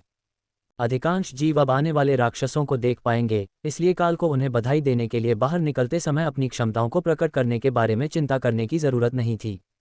उसने देखा कि ट्रोल्स ने अपने हथियार खुलेआम रखे थे, शायद इसलिए कि उनके पास हथियारों को बांधने के लिए सिस्टम तक किसी तरह की पहुंच नहीं थी। लेकिन दूसरों की तरह समूह के नेता ने भी अपने हथियार को हाथ हिलाते हुए एक अन्यथा दोस्ताना नमस्ते कहा। ऐसा लग रहा था कि स्थानीय लोगों के बीच ये किसी तरह की परंपरा थी, इसलिए काल ने अपना मॉल निकाला और उसे अपने कंधे पर लटकाया और 20 मीटर की दूरी पर उनकी ओर बढ़ा और इंतजार करने लगा। यह इतनी दूर थी कि वे आसानी से दूसरों तक नहीं पहुंच पाते, जो अभी भी अपना सुबह का खाना खा रहे थे। नमस्ते व्यापारी, क्या आप कालकोठरी का रास्ता जानते हैं? यह इसी दिशा में होना चाहिए, समूह के नेता ने पूछा। पगडंडियों का अनुसरण करते हुए सीधे उत्तर की ओर जाएं। कल रात दर्जनों समूह उस ओर जा रहे थे। जब हम वहां से गुजरे तो एक पहाड़ी पर 3 खड़े पत्थरों पर बहुत बड़ी लड़ाई हो रही थी। यहीं पर कालकोठरी होनी चाहिए। हम आगे बढ़ते रहे, लेकिन जब आप पास पहुंचते हैं तो इतने सारे लोगों को नज़रअंदाज करना असंभव हो जाता है। कोई भी वापस नहीं आया है, इसलिए यह अभी भी सक्रिय होना चाहिए। अगर यह नहीं होता तो वे अब तक हार मान चुके होते। ट्रोल के चेहरे पर एक गंभीर मुस्कान आ गई। या वे सभी मर चुके हैं? काल ने ठहाका लगाया। अगर ऐसा था तो कम से कम एक तेज धावक कल रात आ जाना चाहिए था। एक चालाक हमेशा भाग जाता है। ट्रोल ने अपना सिर हिलाया। ऐसा नहीं है, ऐसा हो सकता है कि हर कोई अंदर जाए और कोई बाहर ना आए। काल ने समझ में सिर हिलाया। ऐसा हो सकता है, लेकिन कुछ समूहों में मुझसे ज्यादा ताकतवर चैंपियन थे। अगर यह इतना खतरनाक है तो क्या ये वाकई अच्छी बात नहीं है? ट्रोल ने हंसते हुए कहा, जैसा कि उसके साथियों ने किया। अच्छी चीज़ें तभी मायने रखती हैं जब आप उनका आनंद लेने के लिए लंबे समय तक जीवित रहें। अगर कालकोठरी में जो कुछ भी है वह मोनाक रैंक चैंपियन को मारने के लिए पर्याप्त मजबूत है, तो बड़े बॉस इसके लिए लड़ते हुए सब कुछ नष्ट कर देंगे। क्या सभी अधिपति कालकोठरी के लिए लड़ रहे हैं? हमारे पास कोई शहर नहीं बचेगा। ये लड़ाई के बहुत करीब है। ये लगभग 40 किलोमीटर दूर था, लेकिन ट्रोल की बात सही थी। अगर यह अधिपति रैंक का कालकोठरी होता तो महाद्वीप का हर देश यहाँ आकर देश को अपने लिए अलग अलग कर देता। कुछ यात्राएं करने और अधिपति रैंक के उपकरण लोड करने का अवसर बहुत मूल्यवान था। गोल्डन ड्रैगन नेशन की तरह कम कमांडर रैंक होने के बावजूद वे जल्द ही कमांडर रैंक आइटम प्राप्त करने और सिस्टम उपयोगकर्ताओं को जगाने की कोशिश में पागल हो जाएंगे।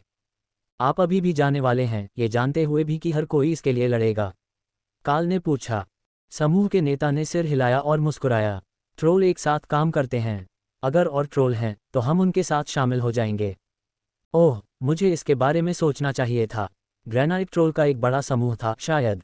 किसी तरह के रॉक ट्रोल। वैसे भी वे कल रात अंधेरे में हमारे पास से गुजरे। उन्हें अब वहां होना चाहिए, यह मानते हुए कि उनके साथ कुछ नहीं हुआ। ट्रोल ने काल को एक लापरवाही से सलामी दी और फिर अपनी टीम को फिर से चलने का इशारा किया। टेसा ने उनके जाने का इंतजार किया, फिर शिविर से बाहर आ गई। आप जानते हैं, मुझे उम्मीद थी कि राक्षस अधिक होंगे। मुझे नहीं पता, राक्षसी, शायद। काल ने सिर हिलाया। मैं समझती हूँ तुम्हारा क्या मतलब है। शायद ऐसा इसलिए है क्योंकि हम ऑक और ट्रॉल से मिल रहे हैं। हमारे घर में जिन ऑग्रेस और जायंट से हमें इतनी परेशानी है, वे शायद उतने ही ज्यादा हिंसक हैं। या शायद उनके अपने इलाके में कुछ अलग है। अध्याय 487 अंतिम चरण। अन्य लोगों ने जल्दी से शिविर को पैक किया और बाद में उपयोग करने के लिए इसे वैगन में ढेर कर दिया। यदि और कुछ नहीं, तो वे कपड़े का उपयोग एक सहारा के रूप में कर सकते थे ताकि यह लगे कि वे एक औसत यात्रा समूह थे। अब ये स्पष्ट था कि वस्तुओं को एक अलग स्थान पर संग्रहित करने में सक्षम होना एक दुर्लभ क्षमता थी, और बड़ी मात्रा में आपूर्ति के बिना यात्रा करना उन्हें अलग बनाता था।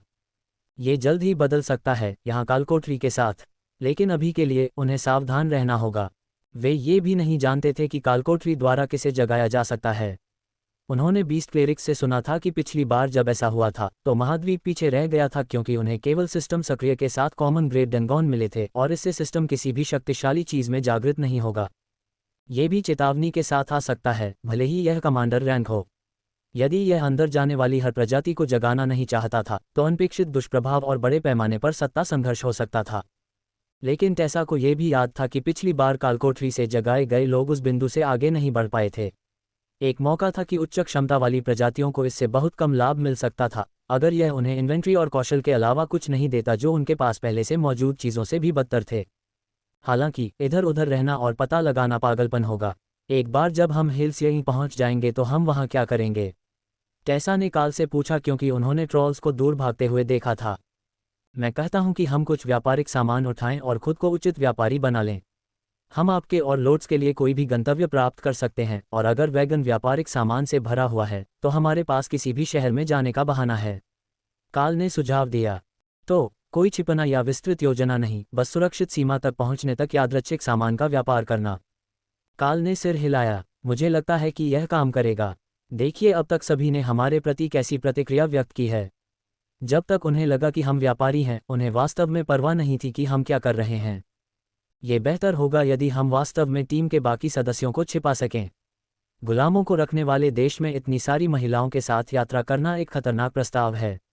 उसने आह भरी। क्या आपको लगता है कि हमें और अधिक गार्ड रखने चाहिए? जैसे वास्तव में किराए के गार्ड? काल ने पूछा। और हमें हर समय ये छिपाना पड़ता है कि हम कौन हैं और हम क्या कर रहे हैं? नहीं, धन्यवाद। उम्मीद है कि रैमी के अंगरक्षक पर्याप्त हैं। यदि आपका अंगरक्षक भी वैसा ही होता तो ये बेहतर होता, लेकिन जब आप एक जोड़ी लैमिया बुलाते हैं तो ये केवल अधिक महिलाएं हैं। जब ओफेलिया एक हाथ में कपड़ा लेकर शिविर से बाहर आई तो उनके पीछे से हंसी की आवाज़ आई। उसकी किस्मत ऐसी ही है। मुझे आश्चर्य है कि अंगरक्षक रैमी की छोटी प्रतियों के रूप में नहीं निकले। ईमानदारी से कहूँ तो हमने अब कैंप का अधिकांश हिस्सा पैक कर लिया है, इसलिए हम जब चाहें निकल सकते हैं। क्या हमारे पास कोई योजना है? काल ने सिर हिलाया। हम ऑक्स से मिले गियर को बेचने जा रहे हैं, फिर वैगन को व्यापारिक सामान से भरकर शहर से बाहर निकलेंगे और किसी मुख्य सड़क से निकलेंगे। मुझे नहीं लगता कि इससे कोई खास फर्क पड़ता है। एक पूर्व की ओर जाती है, एक उत्तर पूर्व की ओर जाती है, और वे दोनों एक सुरक्षित सीमा के पास जाती हैं। हमें बस दिखावे के लिए जहां हम रुकते हैं वहां व्यापार करना है, और हम जाने के लिए तैयार हैं। ओफेलिया ने सिर हिलाया, फिर वैगन में सामान लोड किया। ठीक है, हम आप पर भरोसा करेंगे।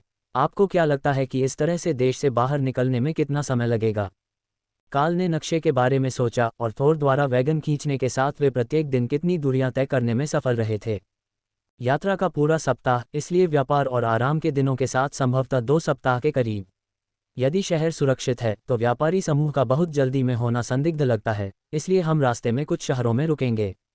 यदि हम बर्विकहम तक जाते हैं तो ये 2 या शायद 3 दिन का समय है। फिर हम नॉर्थ एशिया में पूर्व की ओर जा सकते हैं, जो मानव नियंत्रित है। फिर उनके क्षेत्र को पार करके घर के दक्षिणी तट पर एक छोटी नाव की सवारी करने के लिए वाइल्ड से आगे बढ़ते हुए, या हम थोड़ा सा ओवलैंड चक्कर लगा सकते हैं और बीस्टिकिन राष्ट्र से होकर विटन मंदिर की ओर जा सकते हैं। उस मार्ग के लिए कोई सड़क नहीं है, लेकिन झील के साथ खो जाना बहुत मुश्किल होगा। ओफेलिया ने भौहें सिकुड़ी और टेसा ने एक छोटा नक्शा निकाला, जबकि काल मार्गों का वर्णन कर रहा था। दूसरा विकल्प बर्विकहम के बाद उत्तर की ओर जाना होगा और क्रॉस कंट्री से दिव्य बीस्ट राष्ट्र तक जाना होगा, जहां हमें घर जाने के लिए माउंटेन जायंट्स के चारों ओर चक्कर लगाना होगा। या मुझे लगता है कि हम लुटोनेट जा सकते हैं और एक कैप्टन को पैसे देकर हमें घर तक पहुंचा सकते हैं, लेकिन ये राक्षसों के देश में चलने से भी ज्यादा जोखिम भरा है। बाकी सभी के चेहरे पर भाव ये बता रहे थे कि यह आखिरी विकल्प था जिसे वे आजमाना चाहते थे, और हर दूसरे विकल्प के विफल हो जाने के बाद ही उन्हें देश से बाहर निकाला जा सकता था। कैप्टन पहले ही उन्हें एक बार पकड़ने की कोशिश कर चुके थे, इसलिए उनके घर के बेस पर पहुंचना कोई बढ़िया योजना नहीं लगती।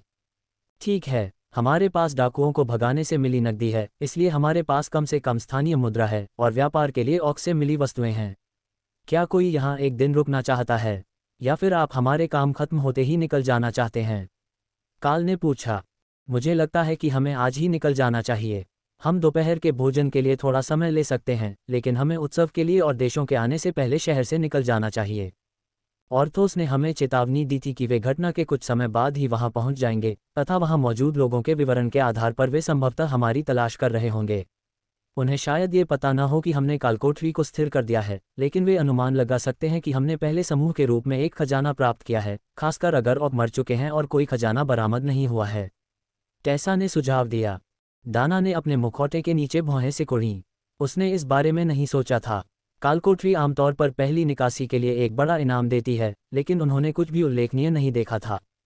या शायद उन्हें यह मिल गया था, लेकिन क्योंकि यह सीधे उनकी इन्वेंट्री में चला गया था, इसलिए उन्होंने पर्याप्त ध्यान नहीं दिया था। वह लगभग गारंटी दे सकती थी कि काल ने उनके जाने के बाद अपनी इन्वेंट्री में क्या था ये भी नहीं देखा होगा। काल को एहसास हुआ कि हर कोई उसे देख रहा था, लेकिन उसे यकीन नहीं था कि क्यों। वे सभी योजना के साथ एक ही पृष्ठ पर थे, तो उसे वह नज़र क्यों आ रही थी? इससे कोई फर्क नहीं पड़ता। वे सभी अब लोड हो चुके थे और उसे बस थोर को हुक करना था ताकि वे बाहर निकल सकें। ठीक है, सभी लोग सवार हो गए और अपनी स्थिति में आ गए। चलो इस शो को शुरू करते हैं। गोलेम्स पीछे चले गए और अंगरक्षकों की जोड़ी ने साइडबोर्ड पर अपनी जगह ले ली, जबकि बाकी सभी पीछे से प्रवेश कर गए क्योंकि काल और रे ने थोर के होनेस के साथ काम खत्म कर दिया था। ये वैगन का समय था और थोर ने काल को वैगन पर चढ़ने नहीं दिया। बैठने की तो बात ही छोड़िए, इससे पहले कि वह आगे बढ़े, उस जगह की ओर बढ़े जहां हॉक ने कहा था कि शहर में जाने का रास्ता है। अध्याय 488 हेल्सिंग।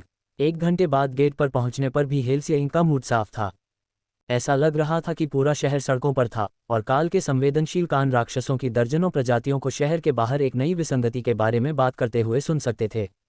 खबर थी कि शहर के भविष्यवक्ता ने भविष्यवाणी की थी कि खानाबदोश जनजातियां उस स्थान पर एक युद्ध दल लेकर आएंगी, जिसने पूरे शहर को दहशत में डाल दिया था। ये सोचकर कि खानाबदोश जनजातियां कालकोठरी पर दावा करने के लिए क्षेत्र के खिलाफ युद्ध करने जा रही थीं, वे खुद ही ऐसा कर सकते हैं, लेकिन किसी तरह काल और जनजातियों को एक साथ मिलकर काम करते हुए नहीं देख पाया। खानाबदोशों की अन्य प्रजातियों के साथ तो बिल्कुल भी नहीं। अगर उसे अंदाज़ा लगाना होता तो उन्होंने जो देखा था वह शायद सिर्फ सरदार वर्ल्ड स्मैशर और उसके कबीले की कालकोठरी में उससे मुलाकात थी। काल ने दिखावा किया कि लगाम वास्तव में नियंत्रण के लिए थी, लेकिन वास्तव में उसने गेट गार्ड के सामने रुकने पर सेरो की पीठ को रगड़ने के लिए उनका इस्तेमाल किया। हेल्सिंग में आपका स्वागत है। आपका क्या काम है? गार्ड ने पूछा। मेरे पास खानाबदोशों से खरीदे गए कवच हैं, फिर मुझे ओकहैम्पिंग ले जाने के लिए आपूर्ति की ज़रूरत है। काल ने उत्तर दिया, मुख्य सड़क से 1 दिन की दूरी पर उत्तर पूर्व की ओर जाने वाले ट्रोल नियंत्रित शहर का जिक्र करते हुए। ठीक है, सावधान रहें कि किसी को कुचल न दें। आज सड़क पर बहुत सारे बच्चे हैं और इतनी अराजकता है। क्या अराजकता? युद्ध की खबरें या अकाल की? काल ने पूछा। यह एक व्यापारी के लिए अपेक्षाकृत सामान्य सवाल था। इससे वे यहाँ क्या खरीदना चाहते थे ये बदल जाएगा, क्योंकि उनके व्यापारिक सामानों का मूल्य इस आधार पर बदल जाएगा कि वे उन्हें कहाँ और कब बेचते हैं। शहर के उत्तर में जंगल में कुछ चल रहा है। बिग ट्रोल के कार्यालय का कहना है कि वहां लड़ाई हो सकती है। तो ये शहर भी ट्रोल नियंत्रित था। इससे ये स्पष्ट हो गया कि उनमें से कितने लोग कालकोठरी की ओर जा रहे थे। हालांकि वे आबादी के बहुमत में नहीं दिख रहे थे। भीड़ में मनुष्य, राक्षस, राक्षसों की दर्जनों छोटी प्रजातियां और यहां तक कि कुछ जानवर भी दिखाई दे रहे थे। काल के लिए ज्यादातर विकृत शवों की पहचान करना असंभव था, क्योंकि उन्होंने जो किताबें पढ़ी थीं उनमें उनका कोई उल्लेख नहीं था, लेकिन कम से कम उनमें से कुछ तो परिचित थे। छिपकली की प्रजातियां शहर के लगभग आधे राक्षसों से बनी थीं। नागा, लामिया, छिपकली के लोग, मगरमच्छ, ये सभी प्रजातियां थीं जो उनकी पाठ्यपुस्तकों में थीं जब उन्होंने राक्षस और जानवर की प्रजातियों से अपना परिचय कराया था। कुछ ऐसे थे जो 2 पैरों पर रहना पसंद करते थे, कुछ 4 या उससे ज्यादा पैरों पर, और कुछ मानव सिर वाले चिमेरा थे जिनसे हर कोई दूर भाग रहा था। काल ने थोर को सड़क पर धीमी गति से आगे बढ़ाया, जिससे सभी को रास्ते से हटने का समय मिल गया। ये ठीक से काम नहीं कर रहा था। बच्चे माता पिता द्वारा कुचले जाने से बचने के लिए शेरों को पकड़ने से पहले दौड़ते रहे और नागा योद्धाओं को पहले 2 मिनट में कम से कम 1 दर्जन बार प्रस्ताव दिया गया था। काल नागा फिजियोलॉजी का विशेषज्ञ नहीं था और वह सर्प भाषा नहीं बोलता था, लेकिन जाहिर है कि योद्धाओं को उनकी प्रजाति का शिखर माना जाता था। उसके मन में रैमी पागलों की तरह हंस रहा था। अंगरक्षक बुद्धिमान थे और जवाब दे सकते थे, लेकिन वे भी गोलेम की तरह ही मिशन चालित थे। वे अपना पद छोड़ने के बारे में भी नहीं सोचेंगे, और ये दिलों को बाएं और दाएं तोड़ रहा था। 4 सशस्त्र नागा रॉयल्स हैं और योद्धाओं में सबसे शक्तिशाली हैं। उनमें से किसी एक के साथ एक बच्चा होने से 1 दर्जन पीढ़ियों के लिए कम वंश की वंशावली मजबूत होगी। रैमी ने स्थानीय लोगों को अपने गार्डों पर हमला करते देखने के कुछ मिनट बाद समझाया। काल को आखिरकार एक आर्मरर मिला जिसके पास एक हॉट फोर्ज और ज़्यादातर खाली अलमारियां थीं। ये बिक्री शुरू करने की कोशिश करने के लिए एक अच्छी जगह लग रही थी। यहाँ रुको, मैं आर्मर स्मिथ से बात करने जा रहा हूँ, उसने थोर को सड़क के किनारे ले जाते हुए समझाया। दाना और ओफेलिया अपने हथियार कमर से लटकाकर वैगन के सामने के कोनों पर खड़े हो गए। केवल कभी कभार स्थानीय लोगों ने उन्हें 1 से अधिक बार देखा। व्यापारी वैगन की सुरक्षा करने वाले गार्ड संभवतः आज देखी या सुनी गई सबसे सामान्य बात थी। ये सभी के लिए राहत की बात थी और लगभग उन्हें ये भूल गया कि यह राक्षसों से भरा शहर था जो उनके घर के साथ दोस्ताना संबंधों से बहुत दूर थे। कवच बनाने वाला एक छिपकली आदमी था और काल को एहसास हुआ कि उसने शायद गलती की है। उसे नहीं पता था कि वह प्रजाति आम भाषा बोल सकती है या नहीं। मेरे पास बिक्री के लिए कई कवच आइटम हैं जिनका व्यापार येलो टस्क ऑक्स द्वारा किया जाता है। क्या आप रुचि रखते हैं? काल ने पूछा। छिपकली आदमी ने जवाब में फुफकार मारी। उसने कहा कि उसे परवाह नहीं है कि आपने उन्हें कहाँ से खरीदा है, इससे कीमत में कोई सुधार नहीं होगा। ठीक है, क्या आप कवच खरीदना चाहते हैं? सभी जागृत और आरोही रैंक जादुई आइटम, काल ने जवाब दिया। कवचधारी हैरान था कि काल ने उसे समझ लिया था और उसे अंदर लाने के लिए इशारा किया। काल वापस बाहर आया और लूट का माल उठाया, जिसे उसने काउंटर पर गिरा दिया। छिपकली वाले की आंखें उत्साह से चमक उठीं। जादू की एक हल्की चमक जैसे राक्षस के ध्यान केंद्रित करने पर उनमें अतिरिक्त शक्ति प्रवाहित हुई। उसने बात की और रैमी ने अनुवाद किया। वह जानना चाहता है कि आप उनके लिए क्या चाहते हैं। मैं सिक्के लूंगा या ओकहैम्पिंग के ट्रोल्स की ज़रूरत की वस्तुओं का व्यापार करूंगा। आपके पास स्टॉक में क्या है? कवचधारी ने सिर हिलाया, फिर पीछे के कमरे में गायब हो गया। वह औजारों और क्रिस्टल का एक बंडल लेकर वापस आया, जिसमें राय की तुरंत दिलचस्पी थी। वह कहता है कि वे ट्रोल्स के पसंदीदा हैं। क्रिस्टल उन्हें जादू का उपयोग करने में मदद करते हैं और ट्रोल्स औजार बनाने में अच्छे नहीं हैं। पृथ्वी प्रकार के 3 और क्रिस्टल और हमारा सौदा हो गया। काल ने पेशकश की। छिपकली वाले ने भौहें सिकुड़ी और 2 उंगलियां उठाईं। ठीक है, 2 और। उसने 2 और निकाले और लालच से कवच को उठाकर अपने फौज में वापस ले गया ताकि अन्य प्रजातियों द्वारा इस्तेमाल के लिए उसे बदला जा सके। काल ने रत्नों को अपनी सूची में डाल लिया, फिर औजारों का बंडल उठाया। आपके साथ व्यापार करना एक खुशी की बात रही है। औजारों ने वैगन के केंद्र के अधिकांश हिस्से को घेर लिया, जिससे वे फिर से असली व्यापारियों की तरह दिखने लगे। काल ड्राइवर की सीट पर चढ़ गया और ओफेलिया वैगन में वापस आ गई, पीछे की सीट पर बैठ गई, जबकि दाना सुबह की धूप में काल के बगल में बैठी थी। तुम क्या सोचते हो? इतनी अव्यवस्था के बीच क्या हमें जाने से पहले दोपहर का भोजन कर लेना चाहिए या शहर की सीमा के बाहर कुछ खाने के लिए ले लेना चाहिए? काल ने पूछा। हमारे और शहर से बाहर निकलने के दूसरे रास्ते के बीच एक स्ट्रीट मार्केट है। हमें वहां से गाड़ी चलाकर कुछ सामान खरीदना चाहिए। वैगन से बाहर निकलना सुरक्षा के लिए जोखिम भरा हो सकता है, लेकिन खरीदारी के लिए थोड़ा समय बिताना इसके लायक होना चाहिए। दाना ने सुझाव दिया। ठीक है, चलो चलते हैं। मैं वैगन के साथ इंतजार करूंगा। आप सभी सुरक्षाकर्मियों को अपने साथ ले जाएं। हॉक और मैं सामान की रखवाली करने के लिए पर्याप्त हैं। काल ने हॉक को बाहर बुलाया ताकि पक्षी की अचानक उपस्थिति बाजार में लोगों को चौंका न दे। रॉयल रैंक ड्रैगन हॉक को शामिल करना सभी को हतोत्साहित करने के लिए पर्याप्त होना चाहिए, सिवाय सबसे साहसी चोरों के, भले ही वे काल और थोर से डरते न हों। राक्षसों को काल की तरह सामान्य शक्ति स्तर को महसूस करने में सक्षम होना चाहिए, भले ही उनमें से अधिकांश ने उसे मानव के रूप में नकार दिया हो और जो शक्ति उन्होंने महसूस की थी उसका श्रेय दूसरों में से किसी को दिया हो। अध्याय 489 बाजार स्टॉक। बाजार का प्रवेश द्वार एक चौड़ी सड़क थी जो 6 वैगनों के गुजरने के लिए पर्याप्त थी, या इमारतों के पास 2 पंक्तियों में खड़ी 4 वैगनों के लिए। यही वह जगह थी जहां काल ने थोर को रोका। बाजार के किनारे पके हुए माल से घिरे कपड़ों के विक्रेताओं के एक छोटे समूह के करीब एक शांत खंड में। ये कुछ समय के लिए महिलाओं को विचलित कर देगा और उन्हें वैगन से बहुत दूर नहीं जाना पड़ेगा, इसलिए यदि कोई भी समूह मुसीबत में पड़ जाता है तो वे सुदृढ़ीकरण भेज सकते हैं। अगर काल ने रैमी को उसके आखिरी अंगरक्षक के साथ भेजा तो दोनों लैमिया और राय के गोलेम, उन्हें महिलाओं को परेशान करने वाली किसी भी चीज़ से निपटने में कोई परेशानी नहीं होनी चाहिए। थोर बिना किसी बाधा के उन्हें अपनी नज़रों से दूर जाने के लिए बहुत घबराया हुआ था। आप ऐसा कह रहे हैं जैसे मैं पागल हो रहा हूँ। लेकिन क्या होगा अगर वे थक गए, या टखने में मोच आ गई, या शॉपिंग बैग की पट्टियाँ उनके हाथों में चुभ गईं? थोर ने जवाब दिया, आपकी बात सही है। पछताने से बेहतर है कि सुरक्षित रहें। बस बाधा को कम स्तर पर रखें ताकि वे खरीदारी करते समय शक्तिशाली सक्रिय कौशल वाले लोगों को डरा न सकें। सेरो को खरीदारी के बारे में चिंता करने की ज़रूरत नहीं थी क्योंकि कुछ ही मिनटों बाद नागा योद्धाओं में से एक बैग माल का पूरा भार लेकर वापस आ रहा था। इसने चुपचाप काल के बगल वाली सीट पर सामान गिरा दिया और वापस अपनी जगह पर भाग गया, स्पष्ट रूप से संदेशवाहक बनाए जाने से नाखुश। इसने काल के सबसे नज़दीकी कपड़ों के विक्रेताओं को राहत दी। लंबी यात्रा पर जाने से पहले खरीदारी का भार वापस भेजना अपेक्षित था। उनके जैसे समूह के साथ वे बहुत सारा खाना खा लेते थे और एक व्यापारी के पास इतना पैसा होता था कि उसे बेस ट्रैवल राशन और झटकेदार चीज़ों पर गुजारा नहीं करना पड़ता था। वे आधे घंटे से बाहर थे जब अचानक हरकत ने काल का ध्यान खींचा और वैगन के पीछे से आग का एक गुबार फूट पड़ा, जबकि एक बेघर आदमी जले हुए दस्ताने के साथ सड़क पर भाग रहा था। उसने पाई चुराने के लिए वैगन के पीछे हाथ डाला होगा और हॉक का गुस्सा मोल लिया होगा। काल ने अपने वैगन के सबसे नज़दीकी व्यापारियों और उस जौहरी की हंसी सुनी जो धूम्रपान करने के लिए अपनी दुकान से बाहर निकला था। काल के बगल में सड़क पर एक व्यापारी वैगन रुका और गार्डों का एक छोटा समूह अपनी खरीदारी करने के लिए उतर गया, जबकि वैगन ने सड़क को थोड़ा और अवरुद्ध कर दिया क्योंकि फुटपाथ पहले से ही भरा हुआ था। सुप्रभात, काल ने पंखहीन हरे दानव का अभिवादन किया। सुप्रभात, मुझे नहीं लगता कि आपके पास खाना पकाने के तेल के पूरे बैरल के लिए कोई खरीदार है। सभ्य गुणवत्ता, लेकिन प्रीमियम नहीं। मेरे खरीदार ने इसे अस्वीकार कर दिया। उसने पूछा, मैं इसके लिए आपको कम गुणवत्ता वाली रम का एक बैरल दे दूंगा। इसे तट पर जाना था लेकिन उन्होंने इसे भी अस्वीकार कर दिया। काल के पास वास्तव में कुछ बैरल बचे थे लेकिन उसके समूह में किसी ने भी वास्तव में शराब नहीं पी थी। मैं वह सौदा करूंगा। बैरल के लिए बैरल। आप आगे कहाँ जा रहे हैं? ट्रॉल्स को देखने के लिए। दूसरे व्यापारी ने समझ में सिर हिलाया और अपने खुले वैगन में बैरल की ओर सिर हिलाया। एक बार गार्ड वापस आ जाएं तो वे हमारी मदद कर सकते हैं।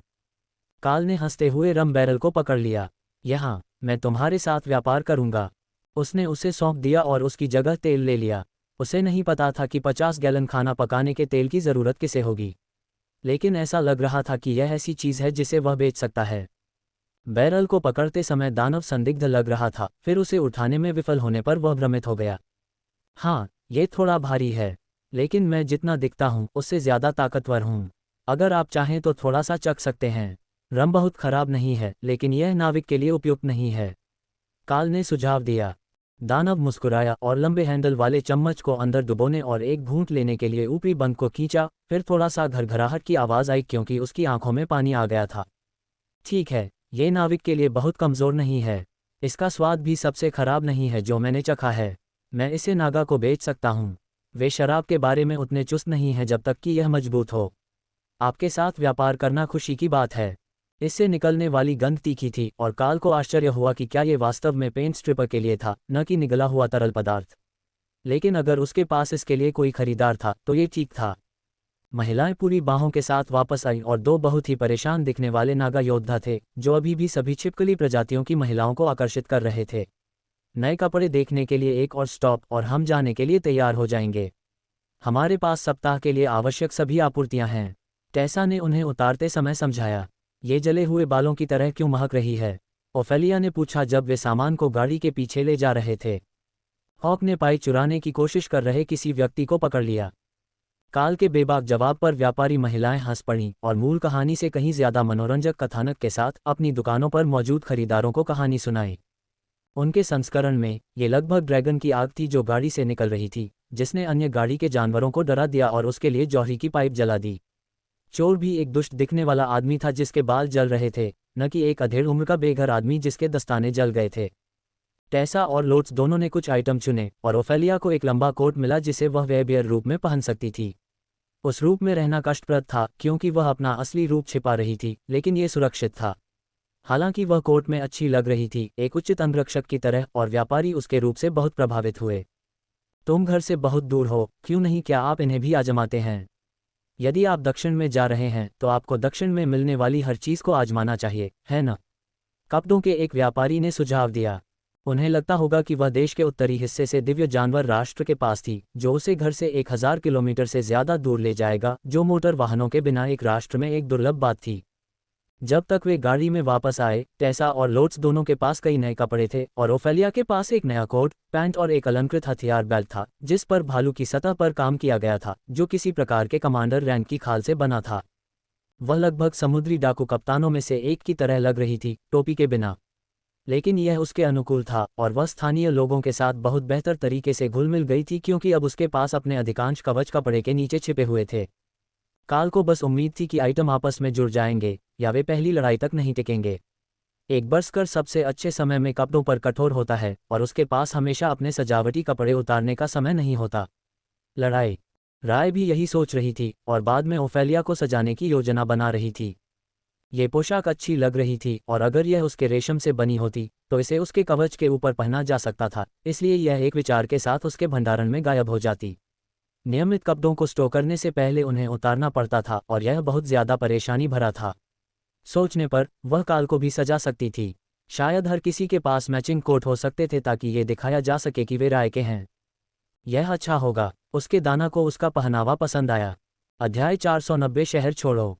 रे ने अपनी अगली रचनाएं बनाने की योजना बनानी शुरू कर दी, क्योंकि बाकी टीम बाहर निकलने के लिए तैयार हो गई थी।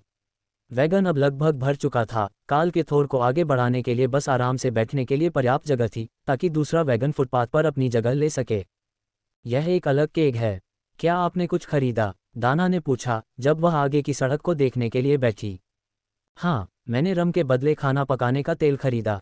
जाहिर है, नागा वही पिएगा जो जानवरों ने हमें भेजा है। ट्रॉल्स को खाना पकाने के तेल की ज़रूरत होनी चाहिए, और अगर उन्हें नहीं तो रास्ते में किसी को खाना पकाने के तेल की ज़रूरत होगी। दाना ने स्वीकृति में कंधे उचका दिए। सौदा हो चुका था और इससे कोई फर्क नहीं पड़ता था कि सामान की कीमत क्या थी, क्योंकि वे देश भर में जाने के लिए सिर्फ एक कवर के तौर पर व्यापार कर रहे थे। जब वे शहर के दरवाजे से उत्तर पूर्व की ओर निकल रहे थे तो पहरेदारों ने उनकी तरफ देखा तक नहीं। यह उन्हें युद्धस्थल के काफ़ी करीब ले जाएगा, 10 किलोमीटर के भीतर। लेकिन वे एक अच्छी तरह से यात्रा की जाने वाली मुख्य सड़क पर होंगे और कम से कम ये हिस्सा वास्तव में एक पत्थर की सड़क थी। इससे कोई संदेह नहीं होना चाहिए। मौलवियों ने नए कपड़े पहने, स्थानीय शैली में रंगीन, लेकिन अभी भी मुख्य रूप से उनके भगवान के रंगों में। अब बाकी टीम ने भी अपना रंग बदल लिया, लेकिन काल ने बेस्टियल रेमेंट से कवच पहना हुआ था जो डाकलाइट होस्ट टैबर्ड के साथ पूरा आया था। ये बिल्कुल सूक्ष्म या अस्पष्ट नहीं था। वे जिस किसी से भी मिले वह शायद उसका और थोर का वर्णन करने में सक्षम होगा, इसलिए यदि वे नहीं चाहते कि कोई भी उन्हें घटना तक वापस ट्रैक कर सके तो ये बेहतर होगा कि वे किसी तरह उसका भेस बना सकें। अरे, मेरे पास एक विचार है। क्यों न हम थोर और काल का भेस बना दें? थोर को कम ध्यान देने योग्य बनाने का एक अच्छा तरीका होना चाहिए और काल आसान है। लोट्स ने सुझाव दिया। ओह, आप मेरा भेस कैसे बनाने की योजना बना रहे हैं? हम राय से तुम्हारे लिए एक कोट बनवाएंगे और फिर तुम खुद को बड़ा बनाने के लिए ब्रूटलिटी को सक्रिय रख सकते हो। तुम उस कौशल के सक्रिय होने पर ओफेलिया से ज़्यादा बड़े होगे, बिना इसके साथ तुम्हारी लंबाई 2.5 मीटर होनी चाहिए। अगर तुम कहो कि तुम आधे ट्रोल हो, अगर तुम अपना चेहरा छिपाते हो तो कोई भी तुमसे सवाल नहीं करेगा। रेमी के पास इसके लिए बिल्कुल सही चीज़ थी। मैं तुम्हारे लिए एक मुखौटा बना सकता हूँ और हॉक मिट्टी को ठीक कर सकता है और उस पर धातु पिघला सकता है। फिर तुम्हारे चेहरे के एक तरफ को छिपाकर और तुम्हारी दाढ़ी को बढ़ाकर तुम एक राक्षस की तरह दिखने चाहिए। रेमी को लगता है कि हम चेहरा छिपाने के बारे में कुछ कर सकते हैं। अगर मेरे पास अपने कवच के ऊपर पहनने के लिए एक कोट है तो यह मेरी पहचान को आकस्मिक नज़रों से छिपाने के लिए पर्याप्त होना चाहिए। लेकिन हम थोर को कैसे छिपाएंगे? वह एक लाइटनिंग सेरो है।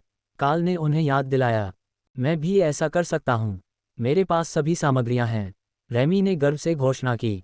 कोई बात नहीं। रेमी को लगता है कि वह किसी तरह उसे भी छिपा सकती है। काल हंसा।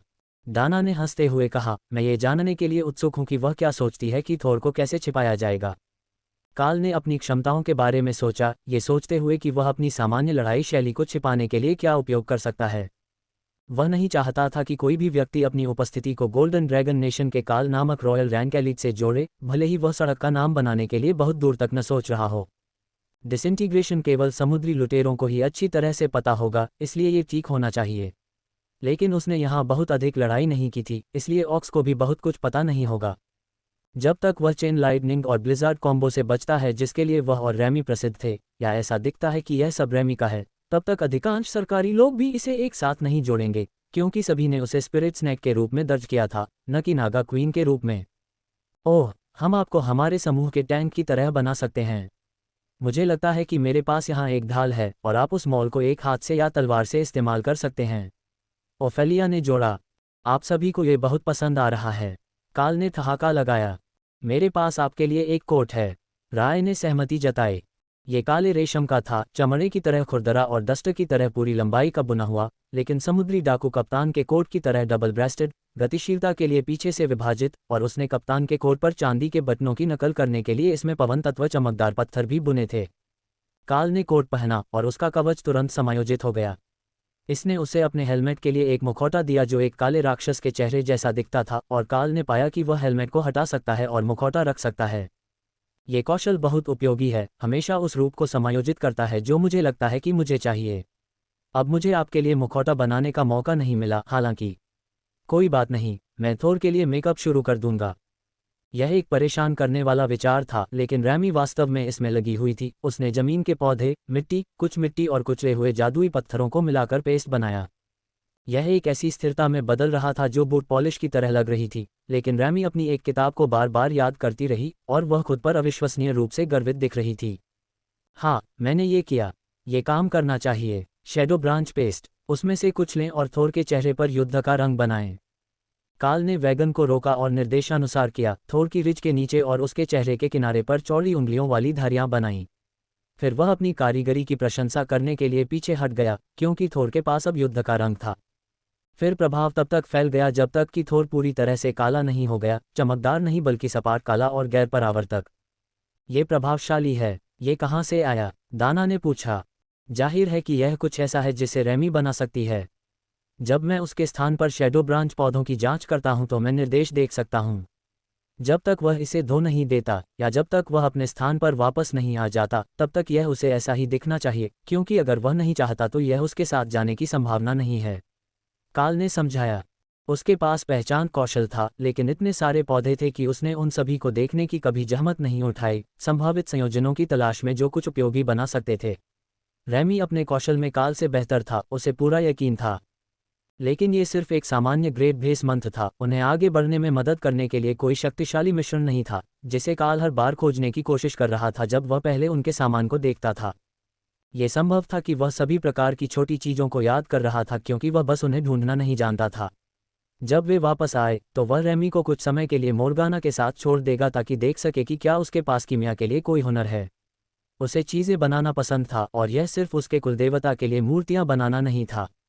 राय पेस्ट की बहुमुखी प्रतिभा से विशेष रूप से प्रभावित नहीं थी, उसका अनुकूली रेशम आपको ज्यादा प्रभावी ढंग से छिपा सकता था। लेकिन थोर को सिर्फ काला कर पाना एक बढ़िया भेस था। अब वह बिल्कुल भी लाइटनिंग सेरो जैसा नहीं लग रहा था, बस किसी तरह का सामान्य सेरो। ठीक है, अब हम ज्यादातर भेस बदल चुके हैं। अभी के लिए ये काफ़ी अच्छा होना चाहिए, हालांकि मुझे यकीन नहीं है कि मैं कवच को धोने के लिए हटाने के बाद फिर से वही मुखौटा पा सकता हूँ। काल ने समूह को सूचित किया। तो मुझे मुखौटा बनाने का मौका मिल गया। हॉक, कुछ धातु ढूंढो, मैं तुम्हारे लिए मिट्टी से कुछ बनाऊंगा। रैमी ने खुशी जताई। ठीक है, हालांकि तुम शायद इसे सिर्फ पेंट कर सकती हो। हॉक ने उसे याद दिलाया। शायद, जब मैं काम पूरा कर लूंगा तो हम देखेंगे। लेकिन मैं चाहता हूं कि तुम इसे आग पर पकाओ।